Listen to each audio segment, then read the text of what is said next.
So Tyler Perry is set to come out with a new movie that tells the romantic story of Ruth and Boaz. Here's why I'm annoyed. Number one, I'm annoyed because if I could rewrite my book, I would completely take out the story in my book where I talked about Ruth and Boaz being this romantic love story. Because I was deceived. As a recent single, when I came to the faith around the same time, all the messaging was around Ruth and Boaz, Ruth and Boaz. No matter where you went, they were always talking about this romantic love story of Ruth and Boaz and telling it in the way that we single women were the Ruths. And Boaz was this man that was going to just come and take care of our needs and our husbands and sweep us off our feet and all these various things based on this biblical account.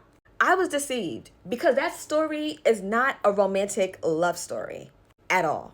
Ruth was a widow. Back in Old Testament times, if you were a widow, you were a part of a very marginalized group of people, which is why scripture tells us to look out for the widows and the orphans. Because once your husband died, that was it. You didn't really have nothing because everything you had was through your husband. So in the story, Naomi had two sons. One of her sons was Ruth's husband. They both died. Both her sons died. Now she didn't have any sons, and now Ruth was a widow. I'm going to cut out a big part of this story that doesn't really need to be shared for the context of this. So Ruth decides to follow Naomi wherever she goes because she said, wherever you go, I'll go with you.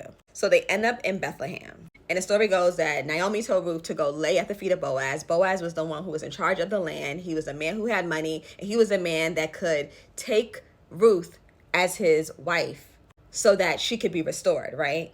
But it was not about romance. It was not about love, because in the Old Testament time, there was a term called kinsman redeemer. And that was the one who was responsible for acting on the behalf of his relative to deliver or to rescue. So he was the one that was going to rescue Ruth from this marginalized state, so to say. So he sees Ruth working in the field.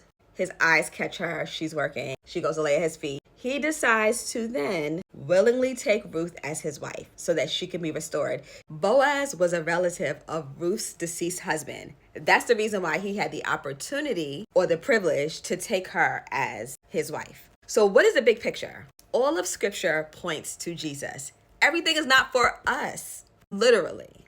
In this story, Boaz is the kinsman redeemer. He came to redeem Ruth and pay a debt. Who is our kinsman redeemer that came to redeem us and pay a debt? Is Jesus. Boaz is a type of Christ. Boaz is an illustration of who Christ is to us. That while we were yet sinners, Christ died for us to redeem us and to pay our debt. And that's the true story of Ruth and Boaz.